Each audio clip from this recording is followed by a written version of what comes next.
ബ്രൗസറിൽ ക്രോമിൽ HSCAP 2025 എന്ന് അടിച്ചു കൊടുത്തു കഴിഞ്ഞാൽ ആദ്യം കാണുന്ന HSCAP ഗേറ്റ് എന്ന് പറയുന്ന വെബ്സൈറ്റ് ഓപ്പൺ ചെയ്യുക.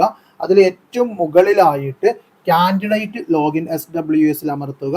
ശേഷം നിങ്ങൾക്ക് കാൻഡിഡേറ്റ് ലോഗിൻ എന്ന് പറയുന്ന ഒരു വിൻഡോ ഓപ്പൺ ആയി വരും. അതിനകത്ത് ഏറ്റവും മുകളിൽ യൂസർ നെയിം ആയിരിക്കും നിങ്ങൾ നൽകേണ്ടത്. യൂസർ നെയിമായി നൽകേണ്ടത് നിങ്ങളുടെ ആപ്ലിക്കേഷൻ നമ്പറാണ്, ആപ്ലിക്കേഷൻ ID ആണ്. ആപ്ലിക്കേഷൻ ID ശ്രദ്ധാപൂർവം അവിടെ നൽകുക. ശേഷം പാസ്വേഡാണ് നിങ്ങൾ സിംഗിൾ വിൻഡോ ആപ്ലിക്കേഷൻ സമയത്ത് ക്രിയേറ്റ് ചെയ്ത പാസ്വേഡാണ് അവിടെ നൽകേണ്ടത്. അതിനു ശേഷം നിങ്ങളുടെ ഡിസ്ട്രിക്ട് നൽകുക.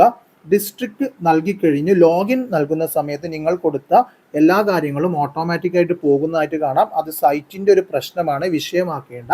അത് കാരണം നിങ്ങൾ നേരത്തെ നൽകിയ പോലെ തന്നെ ഒരു തവണ കൂടി ആപ്ലിക്കേഷൻ നമ്പർ ശ്രദ്ധാപൂർവം നൽകുക.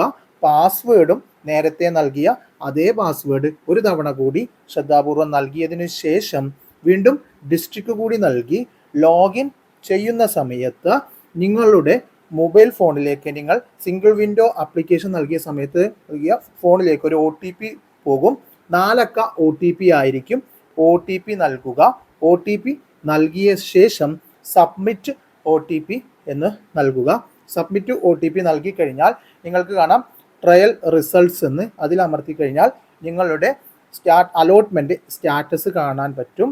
പ്രത്യേകം ശ്രദ്ധിക്കുക, ഇത്തരത്തിൽ അലോട്ട്മെൻറ്റ് പരിശോധിക്കുന്ന സമയത്ത് നിങ്ങൾക്ക് അലോട്ട്മെൻറ്റ് ലഭിച്ചു കഴിഞ്ഞാൽ congratulation, you have got allotment എന്നും, അലോട്ട്മെൻറ്റ് ലഭിച്ചില്ലെങ്കിൽ നെക്സ്റ്റ് ടൈം വരെ വെയിറ്റ് ചെയ്യാനും പറഞ്ഞിട്ടായിരിക്കും ഒരു മെസ്സേജ് വരുന്നത്.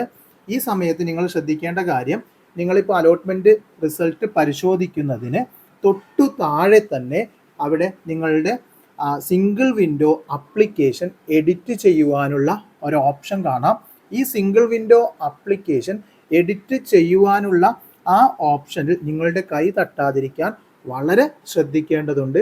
അഥവാ അവിടെ കൈ തെറ്റിക്കഴിഞ്ഞാലാണ് നിങ്ങൾ അതിൽ സബ്മിറ്റ് ചെയ്ത് ഫൈനൽ കൺഫർമേഷൻ നൽകേണ്ടത്. അത്തരത്തിൽ സബ്മിറ്റ് ചെയ്ത് ഫൈനൽ കൺഫർമേഷൻ നൽകാത്ത ആപ്ലിക്കേഷൻ സിംഗിൾ വിൻഡോ അലോട്ട്മെൻറ്റിൽ ഉണ്ടായിരിക്കുകയില്ല. അപ്പോൾ അത് ഫോണിൽ നിന്ന് പരിശോധിക്കുമ്പോൾ വളരെ ശ്രദ്ധിക്കണം. ഒരിക്കലും എഡിറ്റിൽ കൈ തട്ടരുത്. അതുപോലെ തന്നെ എഡിറ്റ് ചെയ്യാൻ ആവശ്യമുള്ളവർ മാത്രമാണ് എഡിറ്റിൽ പോകേണ്ടത്. എഡിറ്റിൽ നിങ്ങൾക്ക് ഈ സമയത്ത് നിങ്ങളുടെ നെയിമും രജിസ്റ്റർ നമ്പറും ഡേറ്റ് ഓഫ് ബർത്തും ഒഴികെ ബാക്കി എല്ലാ കാര്യങ്ങളും എഡിറ്റ് ചെയ്യാൻ പറ്റും. ഈ അവസരത്തിൽ നിങ്ങളുടെ സ്കൂൾ കോഴ്സ് പ്രയോറിറ്റി ലിസ്റ്റൊക്കെ ഓർഡർ മാറ്റാനൊക്കെ പറ്റുന്ന ഒരു സുവർണാവസരമാണിത്. ഈ അവസരം വളരെ യൂസ്ഫുള്ളായിട്ട് നിങ്ങൾ ഉപയോഗിക്കുക. അപ്പോൾ എല്ലാവർക്കും അലോട്ട്മെൻറ്റ് ഏറ്റവും പെട്ടെന്ന് കിട്ടട്ടെ എന്ന് ആശംസിച്ചുകൊണ്ട് ഞാൻ ഈ വീഡിയോ അവസാനിപ്പിക്കുകയാണ്. Thank you.